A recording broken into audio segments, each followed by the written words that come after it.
நடிகர் விஜயுடைய 2வது மாநாடு மதுரையில் நடந்தது இல்லையா? அதற்கு கொஞ்ச நாள் முன்னாடி தேமுதிக கட்சி தலைவர் பிரேமலதா அவர்கள் ஒரு அறிக்கை கொடுத்துருந்தாங்க. அதாவது தமிழக வெற்றி கழகம் விஜயகாந்தோட படத்தை பயன்படுத்தக்கூடாது அப்படின்னு சொல்லியிருந்தாங்க. ஏன்னா அந்த மாநாடு மற்றும் அதுக்கு முன்னாடியிலிருந்தே விஜயகாந்தை விஜய் கட்சியினர் பயன்படுத்த ஆரம்பித்தாங்க. விஜயகாந்த் மட்டும் இல்லை, விஜய் கட்சியுடைய கொள்கை தலைவர்களாகட்டும் அல்லது கொள்கைகளாகட்டும் ப்ளஸ் விஜய் பேசக்கூடிய விஷயங்களாகட்டும் எல்லாமே காப்பி தான் அப்படின்னு வச்சுக்கோங்களேன். இப்போ அவருடைய படங்களும் அதே மாதிரி தான். தெலுங்கு, ஹிந்தி, மலையாளம், உலக சினிமாக்கள் எல்லா இடத்துல இருந்தும் நல்ல நல்ல சீன்ஸை எல்லாம் சுட்டு அவரோட படத்தில் வச்சு ஒரு பேக்கேஜாக கொடுத்து மக்களை ஏமாத்துற வேலையை தான் அவர் பண்ணிக்கிட்டு இருந்தார். அரசியல்லையும் கிட்டத்தட்ட அதே தான் பண்ணுறார். விஜயகாந்தை கையில் எடுத்து அந்த ஓட்டுகளை தம் பக்கம் திருப்பிடணும் அப்படின்னு முயற்சி பண்ணார். அதற்கு பிரேமலதா விஜயகாந்த் ஆரம்பத்திலேயே கடிவாளம் போட்டாங்க. என்னுடைய கணவர் படத்தை நீங்கள் பயன்படுத்தக்கூடாதுன்னு சொல்லிட்டாங்க. ஆனால் அதே மாநாட்டில் விஜய் பண்ண இன்னொரு விஷயம் என்னன்னா, அறிஞர் அண்ணா படத்தையும் எம்ஜிஆர் அவர்கள் படத்தையும் விஜய் அஃபீஷியலாக பயன்படுத்தினார். அவருடைய மாநாட்டு லோகோலேயே நான் வரேன் அப்படின்னு சொல்லிட்டு அதுக்கு பக்கத்தில் விஜய் படம், அதற்கு மேலே எம்ஜிஆர் படம், இந்த பக்கம் அறிஞர் அண்ணாவுடைய படம். அதுக்கு விஜய் சொன்ன விளக்கம் என்னன்னா, 1967 எப்படி அண்ணாதுரை அவர்கள் காங்கிரஸை வீழ்த்தி ஆட்சியை பிடித்தாரோ, 1977 எப்படி எம்ஜிஆர் அவர்கள் திமுகவை வீழ்த்தி ஆட்சியை பிடித்தாரோ, அதே மாதிரியான ஒரு வரலாறு 2026ஆம் ஆண்டு நடக்க போகிறது அப்படிங்கிற அந்த சிம்பாலிக்காக காட்டுறதுக்காக இந்த படங்களை பயன்படுத்தினார். அறிஞர் அண்ணாவும் எம்ஜிஆர் அவர்களும் பொதுவான தலைவர்கள் அப்படிங்கிறதுல மாற்று கருத்து இல்லை. அவர்கள் எல்லாருக்கும் சொந்தம் அப்படிங்கிறதையும் ஓகே, நான் ஒத்துக்கிறேன். ஆனால் அவர்களை ரெஃபரன்ஸாக நீங்கள் பயன்படுத்தலாம். இப்போ உதாரணத்துக்கு 2021 தேர்தலில் ஸ்டாலின் அவர்கள் எம்ஜிஆரை தன்னுடைய பெரியப்பா அப்படின்னு சொன்னது உங்கள் எல்லாருக்கும் ஞாபகம் இருக்கும். அந்த எம்ஜிஆர் அப்படிங்கிற பேரை சொன்னாலே ஓட்டு போடக்கூடிய அந்த மக்கள் இருக்காங்க இல்லைங்களா, அவங்கள டிஸ்டர்ப் பண்ணுறது, அவங்க கிட்டேருந்து ஒரு சின்ன பர்சன்டேஜ் ஏதாவது நம்மளுக்கு கிடைக்குமா அப்படின்னு வலை வீசி பார்க்கறது. 2024 தேர்தல் பிரச்சாரத்துக்காக தமிழகத்துக்கு வந்திருந்த பிரதமர் மோடி அவர்களும் எம்ஜிஆர் பெயரையும் ஜெயலலிதா பெயரையும் உச்சரித்தார், விஜயகாந்த் பெயரையும் உச்சரித்தார். இதெல்லாம் என்னன்னா ரெஃபரன்ஸ் பாயிண்டாக பயன்படுத்துறது அப்படிங்கிறது ஓகே, ஏன்னா அவங்கெல்லாம் பொதுவான தலைவர்கள். ஆனால் கட்சியுடைய அஃபீஷியலாக அவங்களோட படத்தை பயன்படுத்துகிறாங்க இல்லைங்களா, அதுதான் இங்கே பிரச்சனை. எப்படி கேப்டன் விஜயகாந்த் அவர்களுடைய படத்தை பயன்படுத்தக்கூடாதுன்னு பிரேமலதா சொன்னாங்களோ, அதே மாதிரி அதிமுகவும் எம்ஜிஆர் படத்தையும் அண்ணா படத்தையும் பயன்படுத்தக்கூடாது அப்படின்னு சொல்லியிருக்கணும். ஆனால் இவங்க சொல்லலை. அதிமுக ஏன் அப்படி சொல்லியிருக்கணும்? எம்ஜிஆர் உருவாக்கிய கட்சி தான் அதிமுக. அவர் உருவாக்கிய கட்சி இன்னும் இருக்கு. அந்த சின்னம், இரட்டை இலை சின்னம் அப்படியே இருக்கு. அவருடைய வழிவந்த ஜெயலலிதா ஆண்ட கட்சி அதிமுக, அந்த கட்சி இன்னும் அப்படியே இருக்கும்போது அந்த கட்சி தலைவர்களை இன்னொருத்தர் பயன்படுத்துறாரு அப்படின்னா அதை தடுத்து நிறுத்த வேண்டியது அதிமுகவுடைய கடமை இல்லையா? அது எப்படி அவங்க விட்டுத்தர முடியும்? அது மட்டும் இல்லாமல் தேர்தல் களத்தில் இது எல்லாமே ஓட்டுகளாக கன்வெர்ட் ஆகும். எம்ஜிஆர், ஜெயலலிதா, இரட்டை இலை, உதயசூரியன், கலைஞர், இதெல்லாம் பார்த்தீங்கன்னா தமிழகத்தோட முகங்கள். இவங்களுக்காக ஓட்டு போடுறதுக்குன்னே ஒரு மிகப்பெரிய சதவிகிதம் தமிழ்நாட்டில் இருக்கு. இவங்களுக்கு யார் வேட்பாளர், எந்த கட்சியோட கூட்டணியில் இருக்குது, யாரை திட்டுறாங்க, அதெல்லாம் எந்த கவலையும் இல்லை. இவங்க தேர்தல் அன்னைக்கு கண்டிப்பாக ஓட்டு போட போவாங்க. ஓட்டு போடுற இடத்துல போய் தேடுற சிம்பிள் எதுன்னா ரெட்டை இலை, உதயசூரியன். ரெட்டை இலை அவங்கள பொறுத்த வரைக்கும் யாரோட கட்சி? எம்ஜிஆரோட கட்சி, ஜெயலலிதாவோட கட்சி. நான் யாரை நிறுத்தினாலும் அந்த கட்சிக்கு தான் ஓட்டு போடுவேன். உதயசூரியன் அப்படிங்கிறது யாரோட கட்சி? கலைஞரோட கட்சி. நான் அவருக்கு தான் ஓட்டு போடுவேன். இப்படிப்பட்ட அந்த கூட்டம் இங்கே இருக்கு இல்லையா, அந்த கூட்டத்தை டேப் பண்ணுறது தான் விஜய் பண்ணுறார். அப்படின்னா என்ன அர்த்தம்? அதிமுகவுடைய ஓட்டு வங்கியை கைப்பற்றுவதற்கு விஜய் நேரடியாகவே முயற்சிக்கிறார், வெளிப்படையாக முயற்சிக்கிறார். அதனால் அவருடைய படங்களில் கூட பார்த்தீங்கன்னா நிறைய எம்ஜிஆர் ரெஃபரன்ஸ் காட்சிகள்லாம் வரும். இனிமேல் அதையெல்லாம் கொஞ்சம் கொஞ்சமாக வெளியிடுவாங்க. அவருடைய பிரச்சார படங்கள் எல்லாத்துலேயுமே பார்த்தீங்கன்னா எம்ஜிஆரை தொடர்ச்சியாக அவர் கையில் எடுக்க போகிறாரு. அதற்கு முன்னோட்டமாக அவருடைய திரைப்படங்களில் எத்தனையோ எம்ஜிஆர் ரெஃபரன்ஸ் காட்சிகள் வச்சுருந்தார். அதை நம்ம தப்புன்னு சொல்ல முடியாது, அதை தடுக்கவும் முடியாது. ஆனால் அவர் இன்னைக்கு பிரச்சாரம் கிளம்பியிருக்காரு இல்லையா, அந்த பிரச்சார வாகனத்தில் எம்ஜிஆர் படமும் அண்ணா படமும் இருக்குது. அதை கண்டிப்பாக அதிமுக தடுத்திருக்க வேண்டும், தடுக்கணும். ஆனால் அவங்க தடுக்கலை. இப்போ வரைக்கும் அதை பற்றி எதுவும் பேசலை. இன்னைக்கு ஜெயக்குமார் அவர்கள் அதை பற்றி பேட்டி கொடுத்துருக்காரு. எம்ஜிஆர் படத்தை யார் வேணாலும் பயன்படுத்தலாங்க, அவர் பொதுவான தலைவர், ஆனால் அந்த படம் பயன்படுத்துறதுனால விஜய்க்கு அந்த ஓட்டெல்லாம் போயிடாது அப்படின்னு பூசி மெழுகிற மாதிரி ஒரு ரிப்ளை கொடுத்துருக்காரு. ஏன் பிரேமலதா விஜயகாந்த் அவர்களுக்கு இருந்த அக்கறை ஏன் அதிமுகவுக்கு இல்லை அப்படிங்கிறத யோசிச்சு பார்த்தீங்களா? அதுதான் இங்கே முக்கியமான பாயிண்ட். எம்ஜிஆர் படத்தை, அண்ணா படத்தை விஜய் தன்னுடைய அஃபிஷியலாக பயன்படுத்தக்கூடாது அப்படின்னு அதிமுகவால் ஏன் சொல்ல முடியலன்னா, அவங்க விஜய் தன்னுடைய கூட்டணிக்கு வருவார்கள் அப்படின்னு வெயிட் பண்ணுறாங்க. அதுதான் இங்கே ரீசன். விஜயும் அதை அட்வான்டேஜாக பயன்படுத்தி கொள்கிறார். எலெக்ஷனுக்கு இன்னும் கொஞ்ச நாள் இருக்கு. இன்னைக்கே விஜய் பிரச்சாரத்தை ஆரம்பிச்சிட்டாரு. எடப்பாடி பழனிசாமி ஆல்ரெடி ஒரு 130 தொகுதிகளை தாண்டிட்டார். இன்னைக்கு தேதியை பொறுத்த வரைக்கும் திமுக தான் வெல்லும் அப்படிங்கிறது எல்லாருக்கும் தெரிஞ்சு போச்சு. அதிமுக பிளஸ் அந்த பாஜக கூட்டணி, தேசிய ஜனநாயக கூட்டணி கலகலத்து போயாச்சு.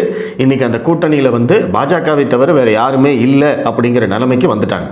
அந்த மாதிரியான காலகட்டத்தில் எடப்பாடி பழனிசாமி மற்றும் அதிமுகவினர் எல்லாரும் என்ன நினைக்கிறாங்க அப்படின்னா, விஜய் நம்மளை சேர்த்துக்குவார், நம்ம கூட வந்துடுவார். ஏன்னா அதிமுகவும் விஜயும் தனித்தனியாக நின்னா கண்டிப்பாக திமுக தான் வெற்றி பெறும் அப்படிங்கிறது உறுதி. அதனால் தேர்தல் நெருக்கத்தில் கண்டிப்பாக விஜய் நம்மோட கூட்டணி வருவார். அதனால் இப்போது எம்ஜிஆர் படத்தை விஜய் பயன்படுத்தக்கூடாதுன்னு நம்ம சொன்னோன்னா அது இரண்டு கட்சிகளுக்கும் கான்ஃப்ளிக்ட் ஆகும், சண்டை வரும். அதற்காக நம்ம வழக்கு போட்டோம் அப்படின்னா அது பிரச்சனையாகும். நாளைக்கு விஜய் நம்ம கூட கூட்டணி வைக்காமல் போயிடுவார் அப்படிங்கிற அந்த சுயநலத்துக்காக இன்னைக்கு அதிமுக என்ன பண்ணுறாங்க, எம்ஜிஆர் படம் தாங்க பயன்படுத்திட்டு போகட்டும்னு சொல்கிறாங்க. நீங்கள் எத்தனையோ தேர்தல்களை நீங்கள் பார்த்துருக்கலாம். என்னைக்காவது ஒரு கட்சியுடைய அடையாளமாக இருக்கக்கூடிய ஒரு கட்சியை உருவாக்கியவரை எடுத்து அந்த ஃபோட்டோவை எடுத்து இன்னொரு கட்சி பயன்படுத்தி பார்த்துருக்கீங்களா? ரெஃபரன்ஸ் பண்ணலாம், நான் முன்னாடியே அதை சொல்லிட்டேன். ஆனால் அஃபீஷியலாக தன்னுடைய பிரச்சார வாகனத்தில், மாநாட்டு பேனரில், அவங்க கட்சியோட போஸ்டரில் எல்லா இடத்துலையுமே எம்ஜிஆர் படத்தை இவங்க பயன்படுத்துகிறாங்க அப்படின்னா அந்த மாதிரியான ஒரு நிகழ்வு தமிழ்நாட்டில் நடந்ததே இல்லை. ஏன் ஒட்டுமொத்த இந்தியாவிலையும் எங்கேயுமே அந்த மாதிரி நடக்காது. ஆனால் விஜய் அதை பண்ணிக்கிட்டு இருக்கார். அதிமுகவும் அதை எதிர்க்காமல் அமைதி காக்கிறது. இந்த ரெண்டுக்கும் நடுவில் விஜய் கண்டிப்பாக கூட்டணிக்கு வருவார். விஜய் கட்சியோட அதிமுக சேர்வதற்கான வாய்ப்புகள் இன்னும் இருக்கிறது அப்படிங்கிறது தான் இங்கே பாட்டம் லைன். அதுதான் இங்கே பொருள். அதைத்தான் இங்கே புரிஞ்சுக்கணும். இதை விஜய்க்கு தான் அட்வான்டேஜ். ஏன்னா விஜய் எம்ஜிஆர் படத்தை தொடர்ச்சியாக பயன்படுத்த போகிறார். அது மட்டும் இல்லாமல் அவர் நடித்த சினிமா காட்சிகளில் எம்ஜிஆர் ரெஃபரன்ஸ் காட்சிகள் நிறைய இருக்குது. அதையெல்லாம் கண்டிப்பாக அடுத்தடுத்த பிரச்சாரங்களில் அவருடைய கட்சியினர் இறக்குவாங்க. அதெல்லாம் கிராம பகுதிகளில் போய் சேர்ந்தது அப்படின்னா கண்டிப்பாக அதிமுகவுக்காக, எம்ஜிஆருக்காக, ஜெயலலிதாவுக்காக அந்த விழக்கூடிய வாக்குகள் அதில் ஒரு கணிசமான சதவிகிதம் விஜய் நோக்கி போகும். ஏற்கனவே அதிமுக வாக்குகள் பெரும்பாலும் விஜய் நோக்கி போகிறதுக்கான வாய்ப்புகள் இருக்குது. அப்படிங்கிற போது விஜய் இன்னைக்கு கை வைக்கிறது அதிமுகவோட கோர் ஓட்டர்ஸ். நான் தான் முன்னாடியே சொன்னேன், அவங்களுக்கெல்லாம் யார் வேட்பாளர், என்ன கூட்டணி, யார் தலைவர் எதுவுமே அவங்களுக்கு தெரியாது. அவங்க தெரிஞ்சுக்கவும் விரும்ப மாட்டாங்க. அவங்கள நீங்கள் மாற்றவே முடியாது. அவங்க நேராக போவாங்க, ரெட்டை இலை சின்னத்தில் அமுத்திட்டு வந்துடுவாங்க. ஏன்னா எம்ஜிஆர், அந்த எம்ஜிஆர் இன்னைக்கு எங்கே இருக்கார், விஜய்கிட்ட இருக்கார். அதுதான் இங்கே டிஃபரன்ஸ். சரி, அதிமுகவும் விஜயும் கூட்டணி வச்சா பாஜக என்னங்க ஆகும்? பாஜக இருக்கிற கூட்டணிக்குள்ளே எப்படிங்க விஜய் வருவாருன்னு கேட்டிங்கன்னா கண்டிப்பாக பாஜகவை கழட்டி விடுவது தான் அதிமுகவுக்கு இருக்கக்கூடிய ஒரே சாய்ஸ். ஏன்னா விஜய் கண்டிஷன் போட்டார்னா அப்படி தான் போடுவார். நீங்கள் பாஜகவை கழட்டி விடுங்க, நான் உங்களோட கூட்டணி வைக்கிறேன்னு சொல்லுவார். ப்ளஸ் எடப்பாடி பழனிசாமி இந்த கூட்டணிக்கு ஒத்துக்குவாரா அப்படிங்கிறதெல்லாம் வரும் காலங்களில் தெரியும். ஆனால் இப்போ இருக்கக்கூடிய சினாரியோவை தான் நான் உங்களுக்கு சொல்கிறேன். நாளைக்கு இந்த கூட்டணி அமையலாம், அமையாமல் போகலாம். அது அமைஞ்சாலும் சரி, அமையாமல் போனாலும் சரி, இன்னைக்கு விஜய் எம்ஜிஆரை கையில் எடுத்திருக்கிறது அவருக்கு அட்வான்டேஜாக தான் முடியும். அதிமுகவுக்கு மிகப்பெரிய டிசாஸ்டராக தான் முடியும். இது இன்னைக்கு அதிமுக தங்களுடைய சுயநலத்துக்காக தங்கள் கட்சி தலைவரையே இன்னொரு கட்சிக்கு விட்டு கொடுத்துருக்காங்க.